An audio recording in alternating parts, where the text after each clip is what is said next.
সংক্ষিপ্ত মহাভারত কথা উদ্যোগ পর্ব। সনত সুজাত ঋষির আগমন এবং ধৃতরাষ্ট্রের প্রশ্নাদির উত্তর। প্রথম অধ্যায়। ধৃতরাষ্ট্র বললেন, বিদুর, তোমার যদি আর কিছু বলা বাকি থাকে তাহলে বলো। আমার শুনতে খুব আগ্রহ হচ্ছে, কারণ তোমার বলার ভঙ্গি অপূর্ব।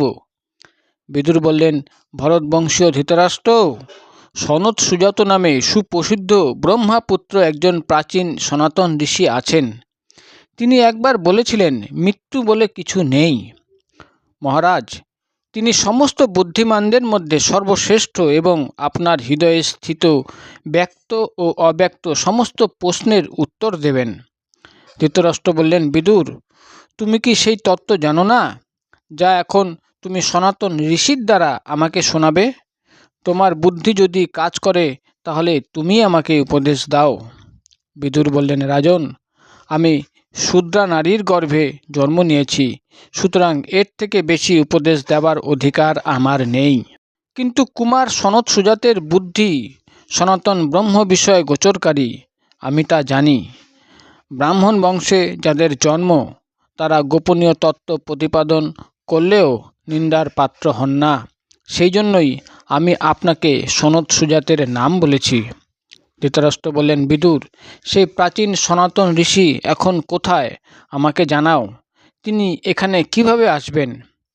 বৈশম্পায়ন বললেন, রাজন। তারপর বিদুর উত্তম ব্রতধারী সেই সনাতন ঋষিকে স্মরণ করলেন। তিনিও বিদুর স্মরণ করেছেন জেনে সেখানে এলেন। ধৃতরাষ্ট্র শাস্ত্রোক্ত বিধি অনুসারে তাকে পাদ্য অর্ঘ্য মধু পর্কাদির দ্বারা স্বাগত জানালেন।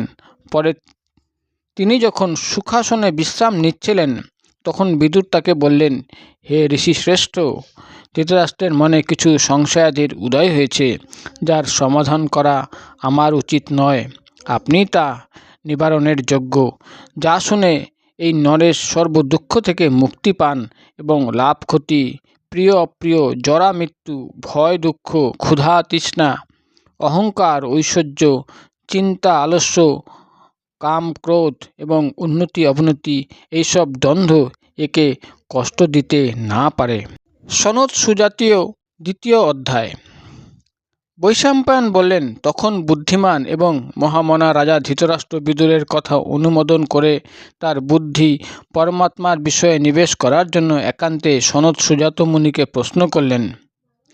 প্রভু সনত সুজাত, আমি শুনেছি যে আপনার সিদ্ধান্ত হলো যে মৃত্যু বলে কিছু নেই, আর এও শুনেছি যে দেবতা ও অসুররা মৃত্যু থেকে রক্ষা পাওয়ার জন্য ব্রহ্মচর্য পালন করেছিলেন।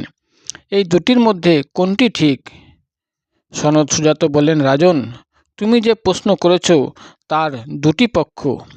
মৃত্যু আছে এবং তা কর্ম দ্বারা দূর হয় এক পক্ষ, এবং মৃত্যু বলে কিছু নেই, এটি হলো দ্বিতীয় পক্ষ। এটি প্রকৃতপক্ষে কি তা তোমাকে বলছি, মন দিয়ে শোনো। আমার কথায় সন্দেহ করো না, ক্ষত্রিয়। এই প্রশ্নের দুটি ভাগই সত্য বলে যেন। কিছু বিদ্বান ব্যক্তি মোহবশত মৃত্যুর অস্তিত্ব স্বীকার করেছেন, কিন্তু আমার বক্তব্য হলো যে প্রমাদী মৃত্যু আর অপ্রমাদ অমৃত। প্রমাদ বশতই আসরী সম্পদযুক্ত মানুষ মৃত্যুর কাছে পরাজিত হয় এবং অপ্রমাদের সাহায্যে দৈবী সম্পদ বিশিষ্ট মহাত্মা পুরুষ ব্রহ্মস্বরূপ হয়ে ওঠেন। মৃত্যু যে ব্যাঘ্রের ন্যায় প্রাণীদের খেয়ে ফেলে না, একথা নিশ্চিত, কারণ মৃত্যুর রূপ চক্ষুগোচর নয়। কিছু লোকে আমার বক্তব্য অনুসারে প্রমাদ থেকে ভিন্ন যমকে মৃত্যু বলে এবং হৃদয় দিয়ে ধীরতা সহকারে পালন করা ব্রহ্মচর্যকেই অমৃত বলে মনে করে। যম দেবতা পিতৃলোকে রাজ্য শাসন করেন। তিনি পূর্ণ কর্মচারীদের কাছে সুখদায়ক এবং পাপীদের পক্ষে ভয়ঙ্কর। যমের নির্দেশে ক্রোধ, প্রমাদ এবং লোভরূপ মৃত্যু মানুষের বিনাশে প্রবৃত্ত হয়। অহংকার বশীভূত হয়ে বিপরীত পথে চলা কোনো মানুষই আত্মার সাক্ষাৎ পায় না। মানুষ মোহবশত অহংকারের অধীন হয়ে পুনঃ পুনঃ জন্ম মৃত্যু চক্রে আবর্তিত হয়। মৃত্যুর পর তার মন, ইন্দ্রিয়, প্রাণ সঙ্গে যায়। শরীর থেকে প্রাণরূপী ইন্দ্রিয় বিয়োগ হওয়াকেই মৃত্যু বা মরণ বলা হয়।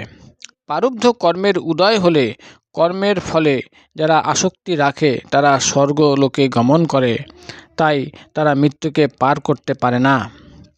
দেহ অভিমানী জীব পরমাত্মা সাক্ষাৎকারের উপায় না জানায় ভোগ বাসনার নানা প্রকারের যোনিতে জন্মগ্রহণ করতে থাকে। এইরূপ যারা বিষয়ে আসক্ত তারা সর্বদাই ইন্দ্রিয়াদি সুখ ভোগে মোহগ্রস্ত থাকে। এই মিথ্যা বিষয়ে যারা আসক্তি রাখে তাদের সেই দিকে প্রবৃত্তি হওয়া স্বাভাবিক। মিথ্যা ভোগে আসক্ত হওয়ায় যার অন্তরের জ্ঞান শক্তি নষ্ট হয়ে যায়, সে মনে মনে সেই বিষয় আস্বাদন করতে থাকে। প্রথমত বিষয় চিন্তাই মানুষের সর্বনাশ করে, ক্রমে এই বিষয় চিন্তা কাম ক্রোধের সাহায্যে বিবেকহীন মানুষদের মৃত্যুমুখে পৌঁছে দেয়। কিন্তু যারা স্থির বুদ্ধি সম্পন্ন তারা ধৈর্য সহকারে মৃত্যু পার হয়ে যায়। সুতরাং যারা মৃত্যুকে জয় করতে চায় তাদের বিষয়াদির স্বরূপ সম্যক বিচার করে কামনাগুলি উৎপন্ন হওয়া মাত্রই তাকে নষ্ট করে দেওয়া উচিত। এইভাবে যারা বিষয় কামনা দূর করে দেয় তারা জন্ম মৃত্যু চক্র থেকে মুক্ত হয়ে যায়। কামনা অনুসরণকারী মানুষ কামনার দ্বারাই বিনাশপ্রাপ্ত হয়। কামই সমস্ত প্রাণীদের মোহের কারণ হয়, তমগুণ ও অজ্ঞানরূপ এবং নরকের সমান দুঃখদায়ী। মত্ত ব্যক্তি যেমন পথ চলতে গিয়ে গর্তের মধ্যে পড়ে, কামনাসক্ত ব্যক্তিও ভোগকেই সুখ মনে করে সেরূপ পাপ গর্তে পতিত হয়। যার চিত্তবৃত্তি কামনাতে মোহগ্রস্ত হয়নি, সেই জ্ঞানী ব্যক্তিকে ইহলোকে তৃণসম ব্যাঘ্রের ন্যায় মৃত্যু কিছুই করতে পারে না।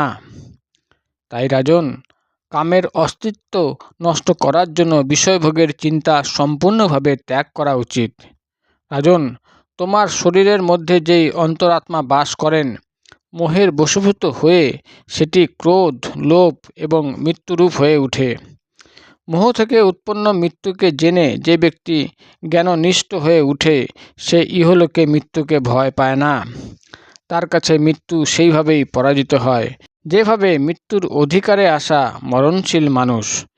ধৃতরাষ্ট্র বললেন, দ্বিজাতিদের যেমন ব্রাহ্মণ, ক্ষত্রিয় ও বৈশ্যদের জন্য যজ্ঞের দ্বারা যে পবিত্রতম, সনাতন এবং শ্রেষ্ঠ লোক প্রাপ্তির কথা বলা হয়েছে, বেদ এখানে তাকে পরম পুরুষার্থ বলে জানিয়েছেন। যে বিদ্বান এগুলি জানেন তারা উত্তম কর্মের আশ্রয় কেন নেন না? সনত সুজাত বললেন, রাজন, অজ্ঞান ব্যক্তিরাই এইসব ভিন্ন ভিন্ন লোকে গমন করে এবং বেদ কর্মের নানা প্রয়োজনের কথাও বলে থাকে। কিন্তু যারা নিষ্কাম পুরুষ তারা জ্ঞান মার্গের সাহায্যে অন্য সমস্ত পথ জেনে পরমাত্মা স্বরূপ হয়ে একমাত্র পরমাত্মাকেই লাভ করেন।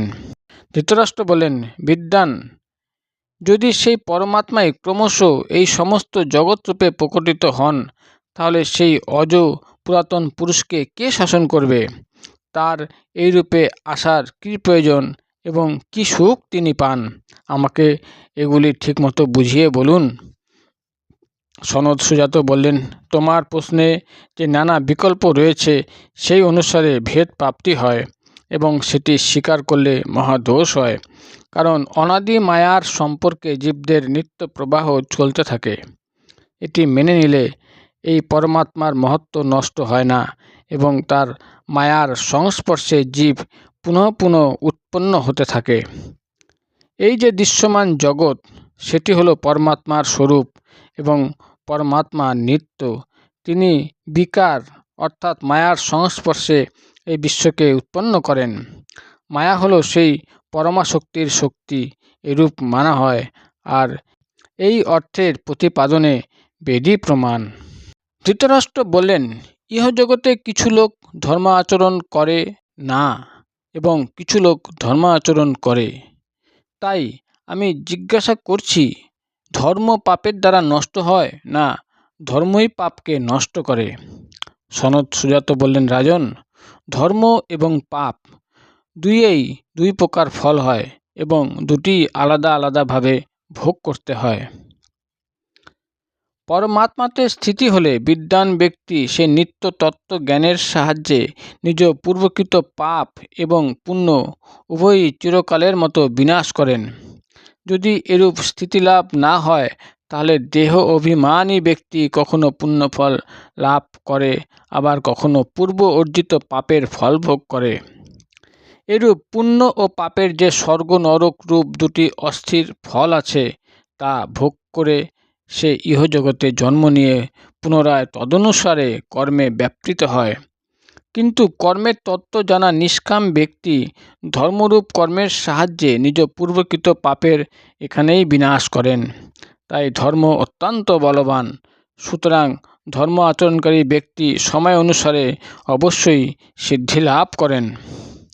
ধৃতরাষ্ট্র বললেন, বিদ্বান, পুণ্য কর্মকারী দ্বিজাতিরা নিজ নিজ ধর্মের ফলস্বরূপ যে সনাতন লোক প্রাপ্ত হন বলে বলা হয়েছে, ক্রমানুসারে তা আমাকে জানান, এবং এছাড়াও যে অত্যন্ত উৎকৃষ্ট মোক্ষ সুখ আছে তাও নিরূপণ করুন। আমি এখন সকাম কর্মের কথা জানতে ইচ্ছুক নই।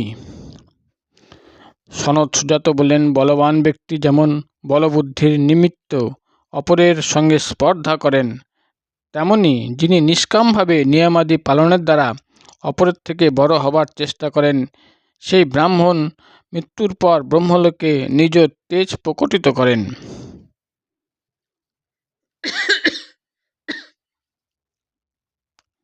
যার বর্ণাশ্রমে স্পৃহা থাকে তার জন্য সেই জ্ঞানের সাধন বিহিত, কিন্তু সে ব্রাহ্মণ যদি সকামভাবে তা অনুষ্ঠিত করে তাহলে সে মৃত্যুর পর দেবতাদের নিবাসস্থান স্বর্গে গমন করে। ব্রাহ্মণের সম্যক আচারের বেদবেত্তা ব্যক্তিগণ প্রশংসা করেন, কিন্তু বর্ণাশ্রমের অহংকার থাকায় যে ব্যক্তি বহির্মুখী তাকে বেশি গুরুত্ব দেওয়া উচিত নয়। যে নিষ্কামভাবে স্রোতধর্ম পালন করে অন্তর্মুখী হয়েছে তাকে শ্রেষ্ঠ পুরুষ বলে জানতে হবে।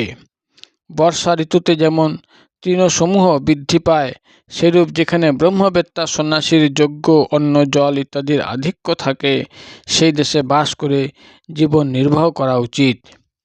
ক্ষুধা তৃষ্ণার দ্বারা কষ্ট না করাই উচিত। কিন্তু যেখানে নিজ মাহাত্ম্য প্রকাশিত না করলে ভয় ও অমঙ্গল প্রাপ্ত হয়, সেখানে থেকেও যে নিজ বিশেষত্ব প্রকাশ করে না, সেই শ্রেষ্ঠ পুরুষ। যে কারো আত্মপ্রশংসা শুনে ঈর্ষা করে না, ব্রাহ্মণের ধন অপহরণ করে উপভোগ করে না, তার অন্ন স্বীকার করতে সৎপুরুষদেরও সম্মতি থাকে।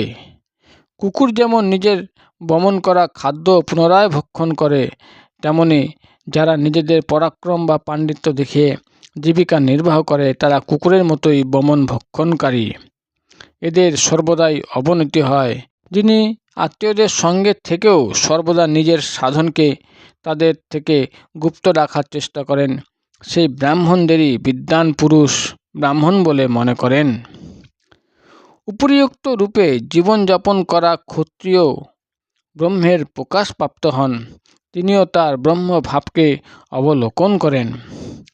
এরূপ যে ভেদবিহীন, চিহ্নরহিত, অবিচল, শুদ্ধ এবং দ্বৈতরহিত আত্মা, তার স্বরূপ যারা জানেন, সেই ব্রহ্মবেত্তা ব্যক্তিরা তাকে হনন করেন না। যারা আত্মাকে এর বিপরীত মনে করেন, সেই আত্মা অপহরণকারীরা সর্বপ্রকার পাপ করে থাকে। যে কর্তব্য পালনে ক্লান্ত হয় না, দান গ্রহণ করে না, সম্মানিত এবং শান্ত ও শিষ্ট হয়েও তা প্রদর্শন করে না, সেই প্রকৃত ব্রাহ্মণ এবং বেদবেত্তা। যে লৌকিক ধনের দৃষ্টিতে নির্ধন হয়েও দৈবী সম্পদ এবং যোগ্য উপাসনা সম্পন্ন, সেই দুর্ধর্ষ এবং নির্ভয়, তাকে সাক্ষাৎ ব্রহ্মের মূর্তি বলে জানতে হবে। কেউ যদি ইহলোকে অভীষ্ট সিদ্ধিকারী সমস্ত দেবতাদের জেনে যান, তাহলেও তিনি ব্রহ্মবেত্তার সমকক্ষ হতে পারেন না, কেননা তিনি তো অভীষ্ট ফললাভের জন্যই সচেষ্ট রয়েছেন। যিনি অন্যের কাছে সম্মানিত হয়েও অহংকার করেন না এবং সম্মানীয় ব্যক্তিদের দেখে ঈর্ষা করেন না, তিনিই প্রকৃত সম্মানিত ব্যক্তি। এই জগতে যারা অধর্মে নিপুণ, ছল কপটে চতুর এবং সম্মানীয় ব্যক্তিদের অপমানকারী মূঢ় ব্যক্তি, তারা কখনো সম্মানীয় ব্যক্তিদের সম্মান করে না।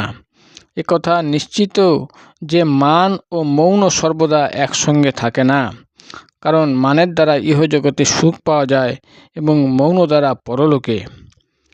জ্ঞানীরা একথা জানেন। ঐশ্বর্য দিতে জগতের সুখের একটি মুখ্য আধার বলে মানা হয়েছে, কিন্তু লুণ্ঠনকারীদের মতো এটিও পরলোকের কল্যাণমার্গে বিঘ্ন প্রদানকারী। রাজন, প্রজাহীন ব্যক্তির পক্ষে ব্রহ্ম জ্ঞানময়ী লক্ষ্মী সর্বতোভাবেই দুর্লভ। সন্ত পুরুষ সেই ব্রহ্মসুখের অনেক উপায় জানিয়েছেন, যা মোহকে জাগৃত করে না এবং যা অত্যন্ত কষ্টে ধারণ করা হয়। সেগুলি হলো সত্য, সরলতা, লজ্জা, দম, শৌচ এবং বিদ্যা।